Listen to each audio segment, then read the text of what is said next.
to How to Deal When the Shit Gets Real podcast. I'm Rietta, and today I'm joined by Maevine. So, Maevine, how do you deal when the shit gets real? Or just tell us a little bit about yourself.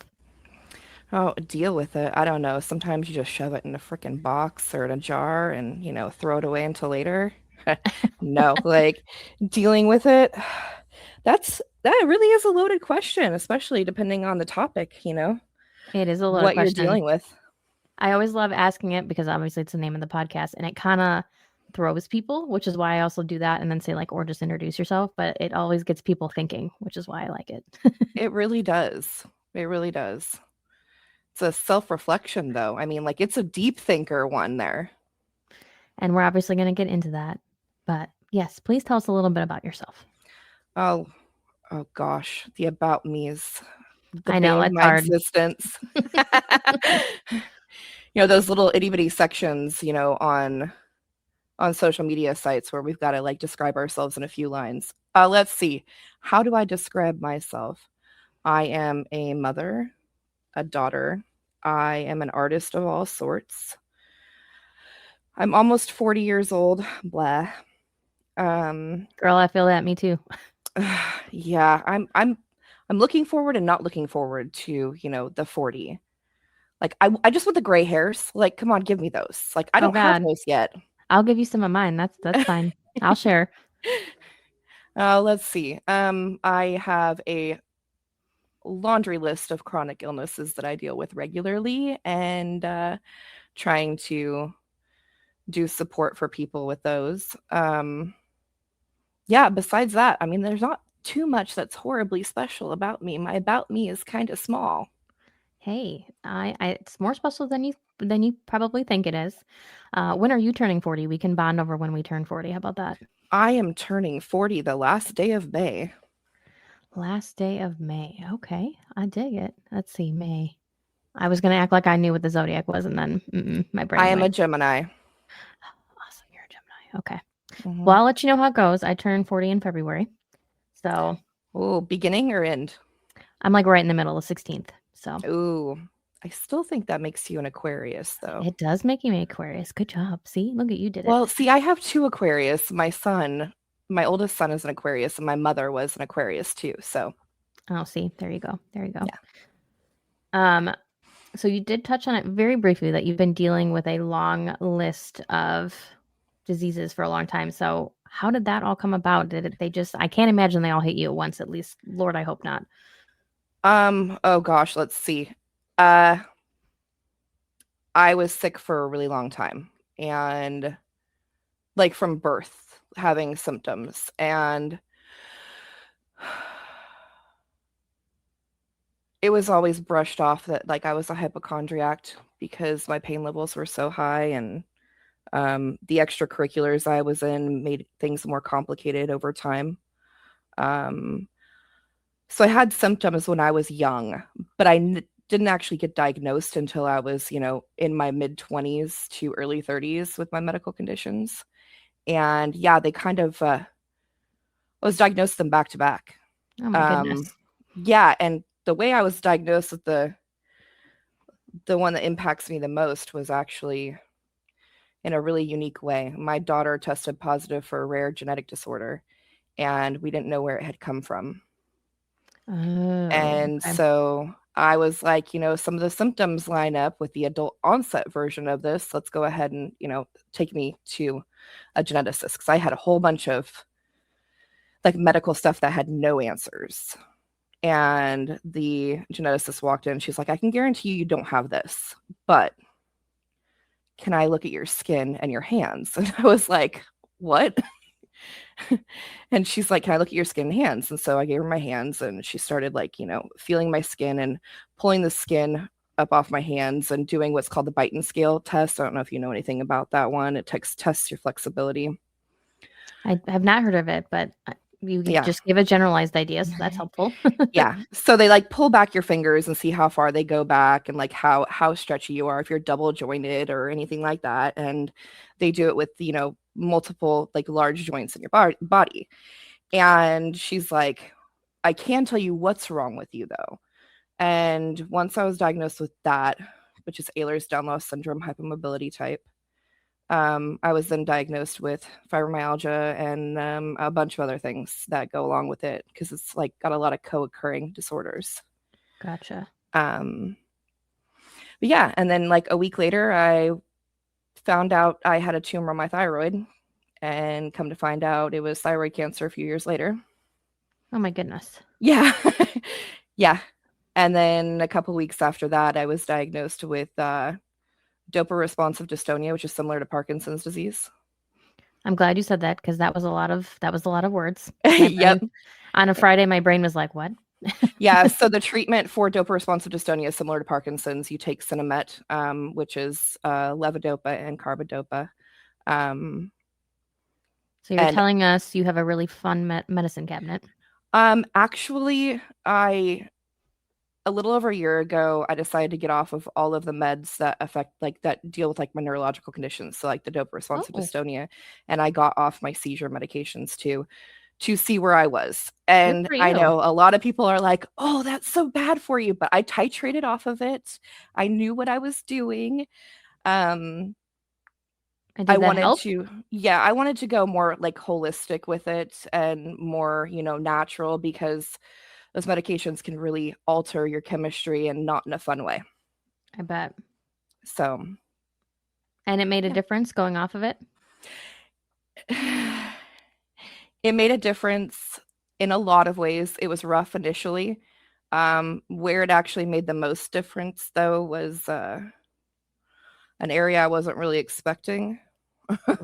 Okay. So this is going to be a segue point. My ex-husband was gaslighting me in regards to my medication. One of the medications I was on was Keppra, and it can cause a little bit of mood issues, like it can cause you to be a little bit angrier. Okay. And a lot of what I dealt with my ex was related to him telling me I was angry when I wasn't. So I got off all the meds without him knowing to see where I was sitting and see if he noticed. And there was no difference. So, yeah. That's a good way to, test out what's going on. Yeah. I mean, it was unfortunate that that was the case, but It is I, unfortunate. I do I do feel better overall physically being off of them as well because there are lots of side effects to those medications. So what have you found holistically that's worked really well for you? Maybe it'll work for someone else. Um, there is, I can't remember the name of it. There is a naturally derived form of levodopa. It's based off of a bean. I can pull it up, but I'm gonna butcher the name of it. Um, As long as you give us the generalized idea, Google works, yeah, ChatGPT works. yeah. It's like it's a bean that is put into supplements, and it's naturally derived levodopa. And then I do an awful lot of meditation and working primarily on my nervous system. So, So important. yeah, it really is. It's very important. I've had several guests talk about it. So you're just It, you're more proof that it works. yeah, it really does. There's nothing more freeing than being able to calm your nervous system when you've been stuck in that fight or flight for most of your life. So, Absolutely. yeah. And I've talked to many people about that as well. And not saying this is your case, but a lot of times because we are stuck in fight, flight, or freeze for so long, that's where some of these diseases come from because it's your body's way of saying, hello, if you're not going to pay attention to me now, I'm going to give you another reason to pay attention to me. Oh, for sure. 100%. I mean, like our body starts breaking down. People don't realize how much that nervous system being activated in that way affects us physically. Like it's a full on breakdown. Absolutely. And this is kind of a nice segue because I know we talked about it a little bit that you went off meds and previously you battled with addiction. So how did you transition? I don't want to say transition. That's not really the right word. How did you finally get away from your battle with addiction as well? So the addiction was actually pretty quick and final for me when I was younger.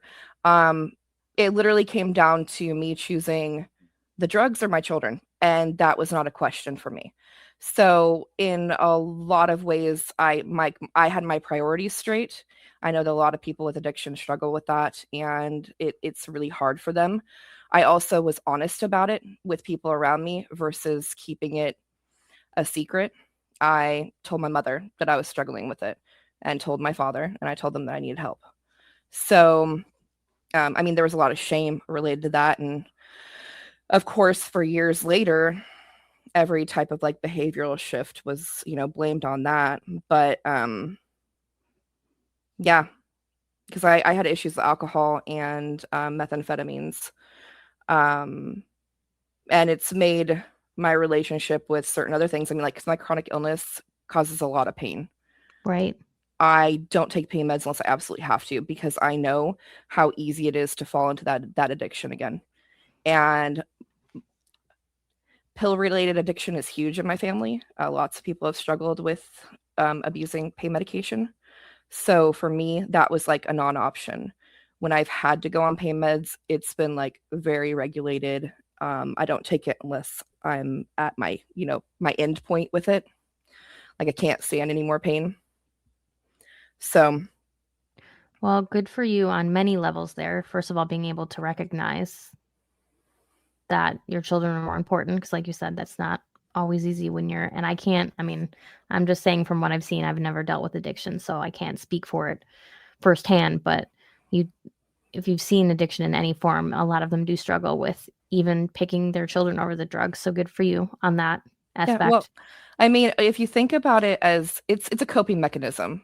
I mean, that's what it is. And a lot of That's people true. don't view it as that. So I mean, like addiction, food can be an addiction. So there are a lot more people that are struggling with addiction that don't even realize that they're addicted to things. And I classify all of it as one thing versus, signifying drug addiction, alcohol addiction, whatever. I have a bad relationship with food, not so much like the addiction portion, like the I don't eat portion. So I got another issue there.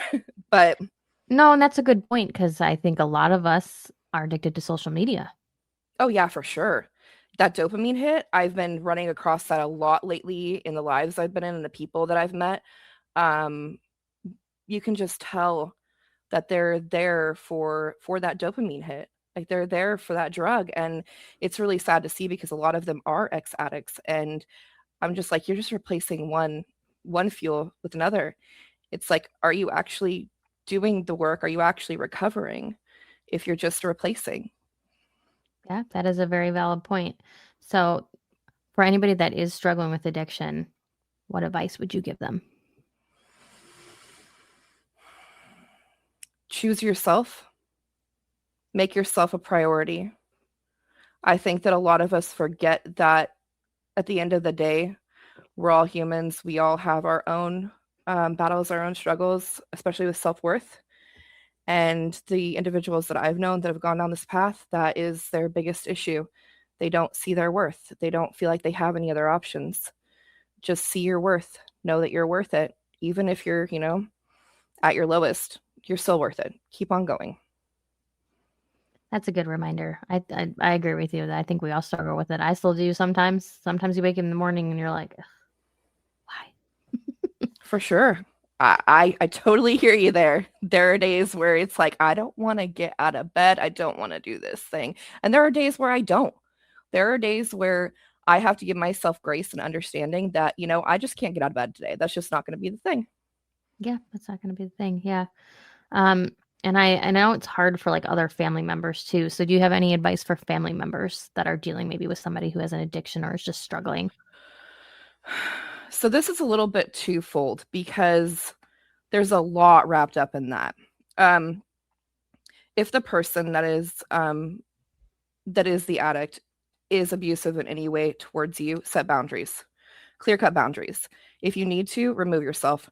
And I know that's really hard for a lot of people, but sometimes it's better for the addict to see that their choices are not going to be tolerated, that they're not going to be accepted.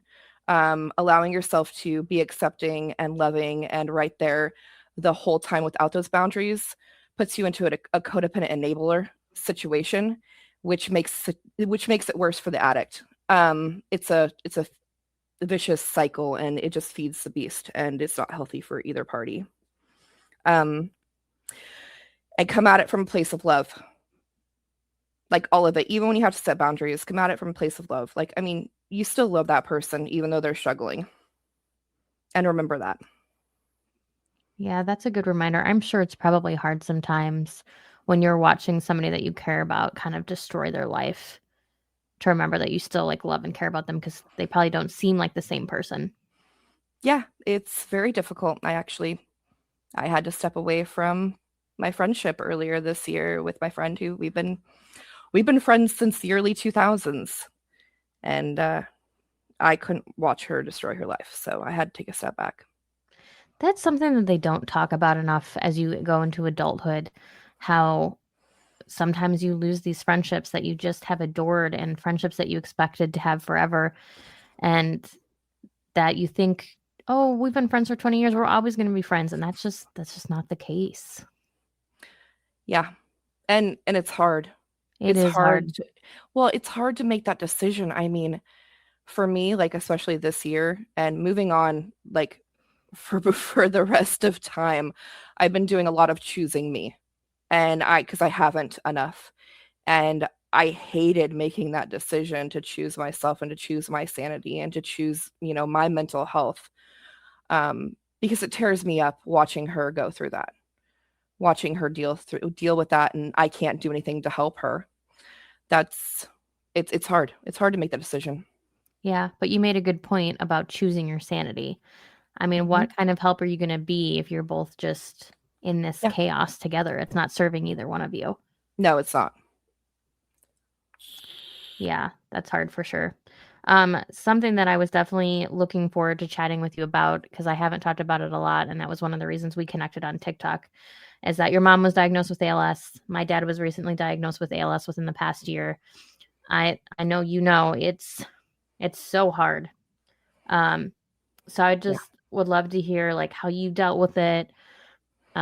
Just the whole thing. Anything you want to share. Look at I'm already gonna start tearing up. Oh, yeah, this is gonna be a rough conversation. I haven't like a few people know, but like the details from like the beginning to the end are real rough. My mom started displaying like neurological symptoms and like years before. And yes, she was diagnosed with ALS, but she was also diagnosed with dementia and had had a couple of strokes after her diagnosis. So it was pretty complicated. But I noticed like the memory issues from the dementia about 5 years before anybody else did. And Isn't that crazy how that happens? But I mean, you know your mom probably well, better than it's anyone. it's not so much that I know my mom. My mom called me and she said, I feel like I'm going crazy. I lost my wallet 3 times this week. Oh, I need you okay. to come home. And I was like, okay, because I was living out of state at the time. So I came home and she's like, what are you doing here? And I was like, all right, that was my first big clue in that there was something very wrong. Oh, But I bet that everybody, made your heart sink. it did. And it was really difficult because everybody kind of like just brushed me off. And I was like, okay, well, and then it just started happening more and more. Like she'd lose her keys. She backed up into the mailbox, like little things here and there. And I'm just like, maybe we should look at this a little bit further. So they just kept on going and like, kept on like pseudo ignoring it. And it got to a point where she started like slurring her speech a little bit. Mhm. And she started having issues with like vocally and a little bit of swallowing related issues. Mhm. And I was tasked with being with her because she was starting to get confused too while my dad was working because he worked the crush every year overnight at a winery. So he wanted to make sure she didn't get up, out of bed and go wander off in the middle of the night. So Which is very common for dementia patients. My grandfather had dementia, and it's yeah, crazy how all of them, like, 2 o'clock in the morning, they're like, "I wanna go home," and it's like, you are home. yeah. Well, for her, it was she would go walk the dog, and then she'd get confused, and it was like literally just down the street, like, and I was like, Yeah. okay, um, but yeah. So I stayed with them, and we went to I went with her to her primary care doctor. And I was very close to the primary care doctor because she used to be my doctor, and I did some medical research for her because I had access to peer-reviewed literature. She didn't. So we kind of had conversation without having a conversation. It's like one of those read between the line conversations. Mm-hmm. And after we left that appointment, I told my dad, I said, we need to take her to the hospital. She needs to be admitted. And I said, and you need to just let me do what I need to do.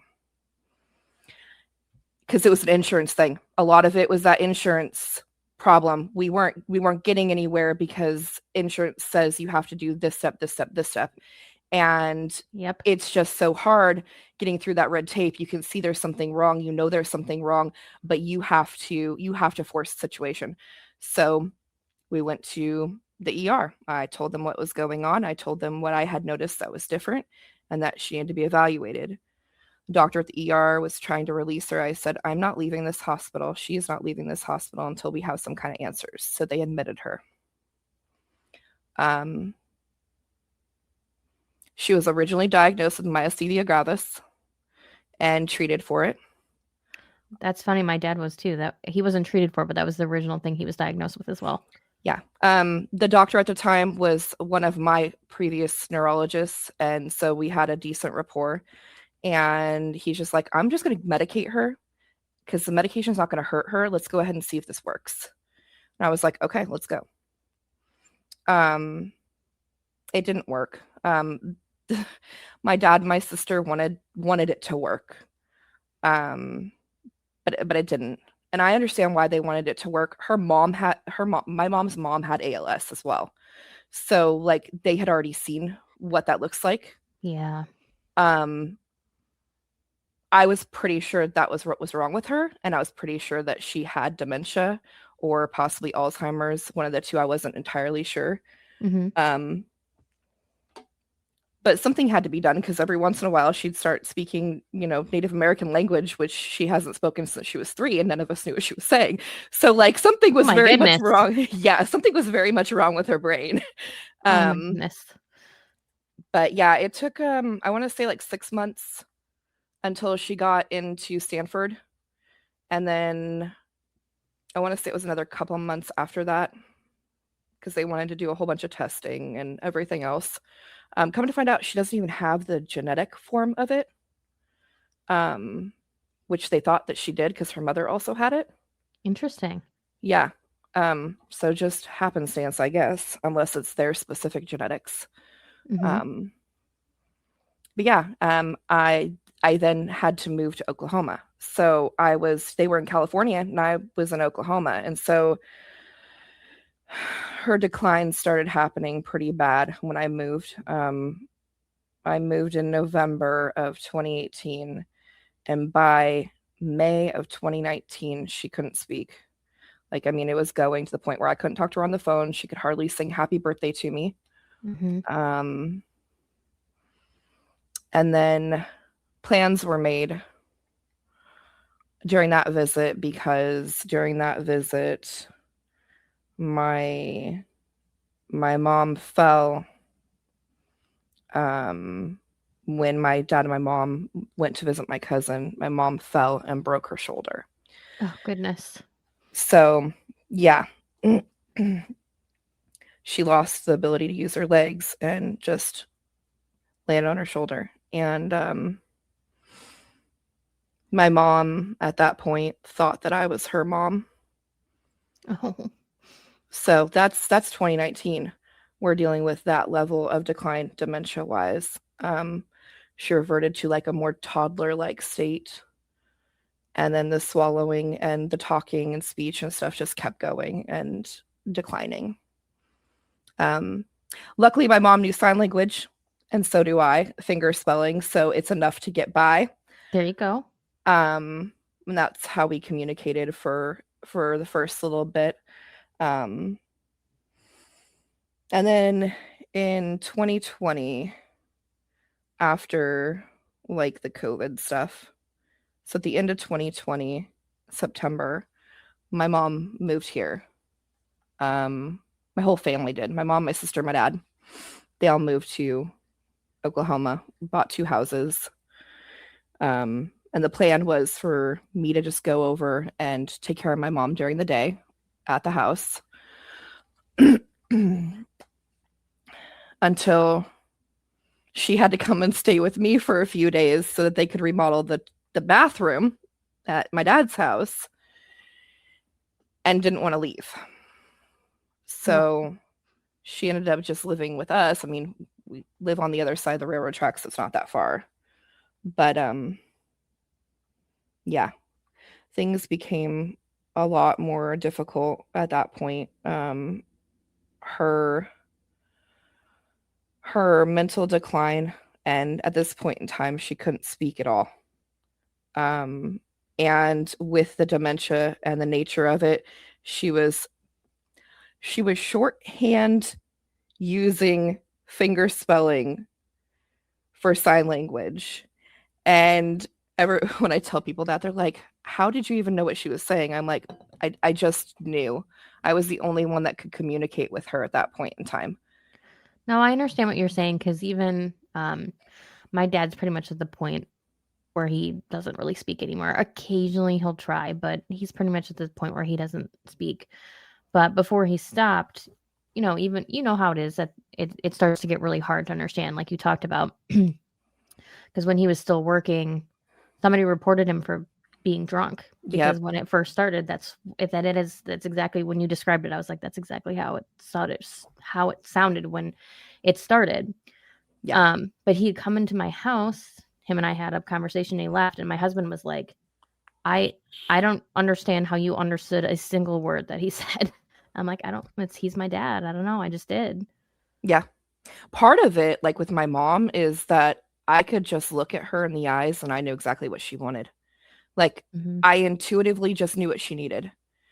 And like there were days where it was super hard for her. Like she had to stop going to church. Hmm. Even doing like the watching it online. Because the moment they would start singing, she would break down because she couldn't sing anymore. Oh no. And yeah, it was devastating. It was so difficult for me. Um, because with my dystonia, I lost my ability to speak, so I knew how she felt. And I was there, like I knew that loss. I knew that feeling. And to watch my mom go through that, that was super tough. Did she But deal with a lot of saliva as well? she did, but they also had her on a boatload of medication, so it was like half saliva, half dry mouth. Oh Like, gosh. yeah, there was no happy medium at all. Oh, See, my yeah, dad's having the opposite where like everything they're trying to help with the saliva either doesn't work or causes a side effect that's even worse. And he's like, uh-uh. yeah. So for her, like, so my mom, she broke her shoulder when she came to visit, but within like a month and a half after she moved in, she fell and broke her shoulder and her hip. So she Oh was on, no. yeah. So she had to Oh, have her hip replaced and wanted to come back home and a whole bunch of other stuff. And I brought her home, even though it was going to be really difficult. We ended up having to get like one of those the hoist, movers mhm. and everything else. But This poor sweet woman. oh yeah, no, she went through it, and like I blamed myself so much, but she was trying to be mobile, and I was trying to let her be mobile, and yeah, it was Yeah. I mean, I guess I could say knock on wood, but it doesn't matter because as you know, it continues to, there's no stopping it. yeah, But it has not affected my dad's limbs yet. It's all throat, mouth, yeah. chewing, swallowing.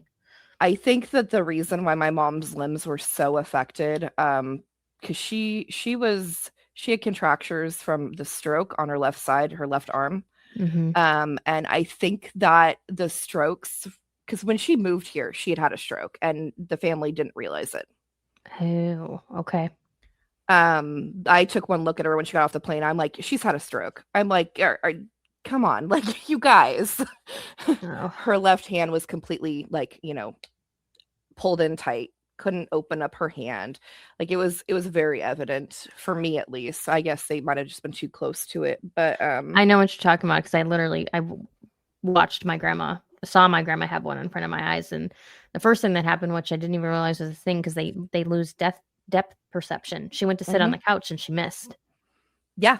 that's exactly what happened to her. She went to go sit on her recliner and she missed. And they just brushed it off as she fell. And I was like, okay, that's a little bit weird. Like, is she losing like ability with her legs? Like I was like associating with the, the ALS stuff. And nope, it was very much a stroke. And we got confirmation of that later because the doctors wanted to reevaluate her when she got here. And I kind of wanted to do a little bit of a reevaluation too, just to know what I was looking at. Because she started getting better living here for the first little bit. So I was like, all right, is this actually like a firm diagnosis? Like, are we sure that this is what's going on? Let's go ahead and like, make sure that that's the case. But we had a great team of doctors here. Like they were actually a lot more helpful, a lot more thorough than, even Stanford, which I was kind of surprised by. But we went to Integris Medical in Oklahoma City, and they are a phenomenal team. They deal with anything like neuromuscular related, and they are great people. It is very helpful when you have a good team and a team that cares and is trying to do the best they can. Yeah, and in this situation, you don't have to go everywhere. Like they have like their in-house physical, they have their in-house respiratory therapist. Like everything is in-house. Like your entire team for your neuromuscular stuff is all right there. Yes. So we had a very close relationship. Okay, let me rephrase that. I had a very close relationship with all of the team. There you go. Yeah, there's actually an ALS clinic near us here, which is really helpful. Yeah, they were wonderful. They were great people, and I loved talking to them. I mean, I don't know if your dad is at this point, but my mom had a BiPAP for breathing. No, not yet. Yeah, and then that's not to interrupt you. I'm sorry. That's actually one of the things that's been hard is he doesn't want any sort of intervention. He doesn't want a feeding tube. He doesn't want a breathing machine. He doesn't want a breathing tube. He doesn't want any of that. Yeah, that's rough. My mom, I know you and I talked about this a little bit. My mom didn't want a feeding tube until it got to the point where she couldn't eat anymore. And then she asked for one. By that point in time, it was too late. Mm-hmm. And so it was just like, and I tried to explain it to her. I said, like, these are the circumstances you're looking at. Like, this is the reality. And, that was the one nice thing about the doctor here. She was like, listen, you only have a certain amount of time because when your lungs get weak, we can't put you under anesthesia. So if you want it, and she's like, and if you don't like it, you don't have to use it. Yeah, you can take it out. You don't have to use it. Yeah, take it out or don't use it. Yeah. And he actually joked about it a lot at first and kind of did consider it. He's like, oh, I could just pour vodka straight into my feeding tube. Oh my gosh, that's hilarious. We're like, whatever makes you happy. And, it was nice to see that his sense of humor is still around. Yeah. So that was good. But he's changed his mind since then. And there's a part of me that can't blame him. I don't think I would want to live like that either. But as his daughter, it's hard. Yeah, for sure. Yeah, the BiPAP machine, it's kind of like a CPAP, but it does the in and out. Gotcha. So it forces the air in and then it pulls it out as well. Makes sense with the BiPAP. That makes sense. Yeah, the respiratory therapists, they were awesome. It got to the point where like I could just call them and say, hey, yo, I need to change your levels. And we were right on it. I knew how to do everything on there. And then my daughter, who was like 11, 12 at the time, she was like my biggest help. We had a choke assist machine, because my mom started, having problems with the swallowing to the point where she was choking. Mm-hmm. And my daughter wanted to be involved. And now, when I tell you she wanted to be involved, this girl at this age was already reading like college level anatomy textbooks. She was homeschooled, so she had a lot of love and desire for the medical field at that time. And amazing. Yeah, she was quicker than I was with that machine, man. I'm telling you, there were a couple of times where like I just couldn't get to it quick enough. She's like, I got it, Mom. I'm like, okay. But that machine also does therapy. So it does like a hard suck. So it helps with that motion of, clearing things and using the lungs correctly and the diaphragm and whatnot. So she would do her therapy with that and Was it help kind of when needed. scary to use that machine? I feel like it would be kind of scary. I don't know. I kind of feel like the entire time I was in a fever dream. And I'm not gonna lie. That's Like fair. I was so dedicated to the medical aspect of it. Like that was my primary function, making sure that the hospice nurses came over, that people, because initially we did not have hospice care. And I was I was doing like all the bathing on my own and everything else. And when she came home from the hospital after breaking her shoulder and her hip, I lifted her myself one evening to help her go to the bathroom to do a transfer, and I tore my shoulder. Oh Um, no. yeah. Oh, So a shoulder, mind you, that I've ignored until earlier this year. So my mom passed away in 2021, and I did not have surgery for my shoulder that was torn until May of this oh year. goodness. Yeah. So Well, you did finally get there. I did eventually, but yeah, no. I got to the point where I was just like, I cannot keep bathing her myself. I like we have a handicap accessible shower. It's huge. Like it wasn't that I didn't have the facility. I could not physically do it anymore. And so, Yeah. Well, moving essentially, dead weight, that's mhm, that's not easy. yeah. And so we started having an aide come in twice a week for showers, and a nurse came in once a week for a check of everything and to redo meds. So like everything switched over to all of her medication came from the doctor from the hospice facility, and it's pretty much just make her comfortable. And Yeah. it was really hard for my sister, my dad to like understand what that meant because Hmm. they kept trying to like crush up her like levothyroxine and like all of her other meds for like maintenancing of other things. I'm like, Hmm. we don't really need to do that at this point. Like Right. Right. we're to the point where, let's just make her comfortable versus trying to deal with her thyroid condition. Like Yeah. that's not something we necessarily need to take care of right now. Yeah. And that's still hard, but It is. It was very difficult, and we tried everything, the whole like with the swallowing stuff, thickener, thicket. I would like to say that that was like helpful, but it really wasn't. I mean, you got to be honest. It's all good. I know that Thicket works great for other people, and like I was online and in support groups trying to figure out how to help my mom with all of her stuff. Thicker liquids helped, but for her, the Thicket it made it kind of like slimy and weird. And she wouldn't drink it, Ugh, I wouldn't either if I were right? her. So we stuck to stuff like m- my mom had a mild obsession with yogurt, so we would put My dad does protein too. powder. Yeah, we would put protein powder in yogurt and she would eat that. She also loved applesauce. Can't go wrong. Applesauce is good. Yep. Um, let's see. What else did we do? We did so much. We tried so much. Those baby food like and like the older kid like fruit pack squeeze things. Yes, my son loved those when he was little. Yeah, we got to the point where we were using those. And You got to do what you got to do. yeah, for sure. Like she That lost so much weight. that was one thing I think my mom and I were not prepared for was how much weight he was going to lose. And from Yep. what I've read, not only is it, because of the ALS, it actually speeds up their metabolism. Mm-hmm. So it's not just because he can't eat as much, because he actually eats a decent amount. It's because the metabolism sped up. So you're like battling it twofold. Yep. Well, and my mom had a real rough go because, oh, bless her heart. My mom has been obsessed with her weight and like maintaining a certain weight forever. And like my dad kind of was in that mindset of, oh, we need to make sure that, like, and I looked at him because he was so funny because she wanted chicken nuggets and he's like, again.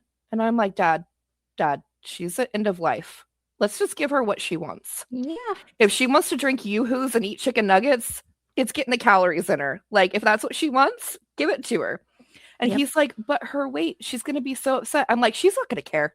I'm like, honestly, let's not worry about that. And I'm glad that I did that because she did gain some weight before she started the drop off. The drop Mhm. off was quick though. It was real quick. Yeah, that's my mom too. She's so he's so skinny. He's so skinny. I'm like, I know, mom, but he's eating. He's eating the best he can. He's still moving. He's still exercising. Like, Yeah. we're doing the best we can. Yeah. We're Yeah. doing the best we can. And And that's really all you can do. I mean, and it's such an unforgiving disease too. Gosh, it really is. Like I know watching my mom and like just her being like essentially trapped in her own body, like that alone, seeing that alone mm-hmm. and not being able to express yourself. I mean, like we even got Team Gleason. We had a specialist come and try to give my mom like an iPad so that she could communicate with everybody else. And she was already too far gone to even be able to do that at that point. But being trapped like that, I can imagine because I've been there. It's not fun. It's terrifying not Yeah. being able to communicate your basic needs. Yeah. Like we had so sign language for B. I don't know if you know anything about sign language, but sign language for B is super easy. So my mom would like put up the B hand sign and like just shake it when she needed to go to the bathroom. Oh, see, there you go. And then like when she wanted to shower, she would just put her fingers like above her head and just like move them around like as if water is hitting her head for when she wanted to shower. Like that was the way we had to communicate. And oh gosh, so Even my dad difficult. kind of does that now. I went over and I have hair extensions that I put in every so often, and he just kind of went like, like this. Mm-hmm. Like, I'm Mm-hmm. like, oh yeah, I do like, and he just, Yep. so I totally get that too. But it brings to a perfect point, and I would love to hear what you have to say. What advice or what you would tell somebody who's dealing with a family member who's ill, and it doesn't necessarily need to be ALS, just any sort of illness that they might be dealing with. What would you tell them? Actually, a few things. The first thing is record them talking to you. One of the very first things I did after my mom passed is I had all of my family members call my phone and leave a voicemail telling me how much they loved me. Because not being able to hear my mom's voice was the hardest part. Not hearing her tell me that she loved me, that was really rough. That was rough. That's one. And even though it is super painful and a lot of people are like, don't do this, document the ugly, document the bad. Take pictures with those loved ones. You're going to regret it later if you don't. Like, yes, I can see my mom get sicker and sicker in those photos, but I am so grateful that I had those silly moments with her, that my kids had those silly moments with her, even though, she wasn't the same person that, I grew up with. I still appreciate those videos and those pictures. No, I'm glad you said that because I actually got my dad this little, I guess it would be a journal for Christmas, and it gives him prompts to tell like stories from his life Oh, so yeah. that I have stories. And no, I did kind of worry. I'm like, is this kind of morbid? And then I was like, forget it. I don't freaking care. One of my favorite things that we offered, and not very many people did it, but the ones that did, they were just so beautiful. We did an all call to everyone who knew my mother when she passed to send stories of who she was and what she meant to them. And I love that. the ones that we got back, and we were going to combine all of them into like a book and give the people, you know, the opportunity to like, okay, the people that like gave us the stories, they were going to get a free one, but like have a book for other people that knew her that they could purchase, and all of the proceeds were going to go to the ALS Foundation. But not very many people responded to that. So we only had a couple, but the couple that we did have were so heartfelt. They were my mom's really good friends. And That's a it was, beautiful idea. I love yeah, that. yeah, I love it. it was amazing and it was so wonderful. And we got to share some of them at her funeral. And yeah, which that was hard in itself. I don't know how you deal with grief, but I don't deal with it very well. It's funny you said that because I thought I dealt with it pretty well, but once my dad was diagnosed, it's like you said, there are days that I don't even want to get out of bed. And there are days the first thing I wonder when I wake up is he still alive? So for me, the day my mom died, so this is a 5-day long process. She woke up my birthday, um, ashen. She was still breathing, but she wasn't pushing air well enough. And I was woken up because we were doing night shift at that point in time. So I was sleeping. It was in the morning. But I was woken up and they're like, you need to come in here. And I changed her settings on her BiPAP and she started regaining color. But within, like a day, she was in a coma. And then she had her, resurgence, woke up in the middle of the night one night and we all spent time with her. And so on the 5th of June, I woke up that morning. The nurse came over. I knew my mom had pneumonia and I knew my mom had thrush. And I was like, all right, we can give her medicine. I was so much in denial. Like my rational brain was just like, I just couldn't deal. So it was a really, really rough day. And like, I was in denial hardcore. She already had death rattle at that point in time. Like it was a matter of hours. And I was still on this whole, I can fix this. Yeah, we're so, I don't want to say programmed, but we're so just like determined as humans and people that love and care to just fix things, and just sometimes we just can't. Yeah. The whole day was just so incredibly traumatizing for me in a way because she was in a coma. The nurse came over, said she was going to stay in a coma because I asked that question. I'm like, is she going to wake back up? Like, are they going to be able to say goodbye to her while she's conscious? And they're like, no, she's already had that. And I was like, oh crap, all right. Like, I feel bad that my dad and my sister missed that, but at the same time I think that would have been harder for them because when she came to, she was a whole lot better. Like she was eating, she was swallowing just fine. Like it was a completely different person. It was I knew what it was. Yeah. But yeah, the day she passed, we were watching her favorite movies, so like The King and I and Sound of Music and everything else while she was, in her bed. And then we switched it to music. I told my sister, I'm like, go ahead and go get some sun because it was almost nighttime. The sun was getting ready to set. I was like, go outside, go get some sun, go touch some grass, go breathe, take a break. And my mom was starting to get more uncomfortable. Like her breathing was getting worse and worse. And I messaged the nurse and I asked if I could give her a little bit extra morphine to just help her be more comfortable. And he gave me one of the read between the line text messages. As a doctor probably has to, because he's got to cover his booty. For sure. Just explaining to me what would happen. Like I knew what was going to happen. Mm-hmm. So I waited about 10 minutes and I gave her a little bit extra morphine. And I want to say it was like 10 minutes after that. It wasn't long. Yeah. You know the song Somewhere Over the Rainbow, but it's sung by the guy with the ukulele? I can never remember his name. Yes, I know very well because I spent 3 years in Hawaii. I think I never know if it's Izzy or Easy is the short version of it because he's got that really long name. Yes. But yes, I know exactly who you're talking about. So that came on the TV and I was like, oh, this would be a great song to die to. Like this would be a perfect song to just pass away to. And my mom's eyes flew open.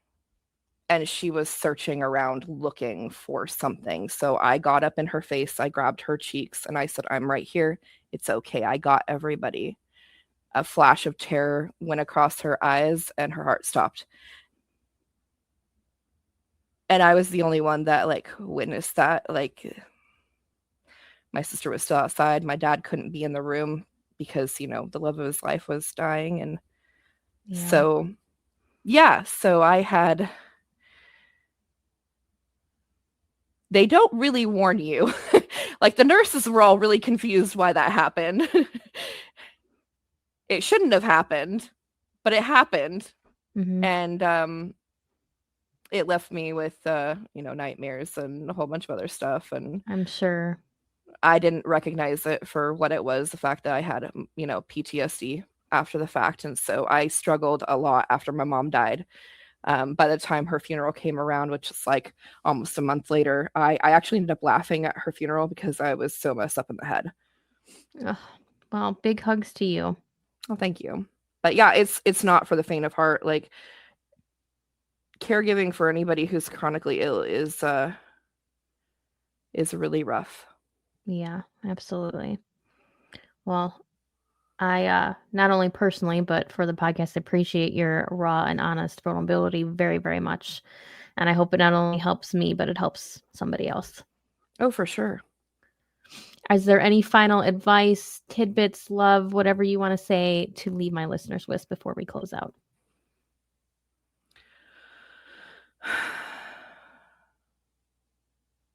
I have a weird way of dealing with things, so I don't take a lot of things too seriously, especially like chronic illnesses.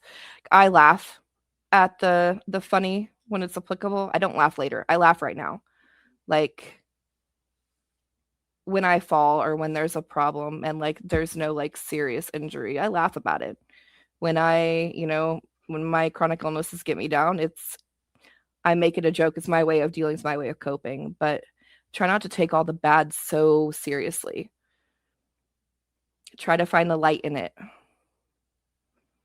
No, that's definitely a good reminder. That's like when I told you about my dad wanting to pour the bucket into Yep. his feeding tube. Like my mom was kind of like, "What?" And I was like, "It's funny. He's being funny. Laugh. It's funny." Oh yeah. Oh yeah. No, they get a little bit twisted. My mom got a little bit twisted too. It's it's funny. Yeah. No, that's a good reminder. We need the reminder to laugh for sure. We do. Thank you so much for being here, Maevine. I appreciate you. Well, thank you for having me. I really enjoyed this. And this is how to deal when the shit gets real, guys. I will see you all next episode.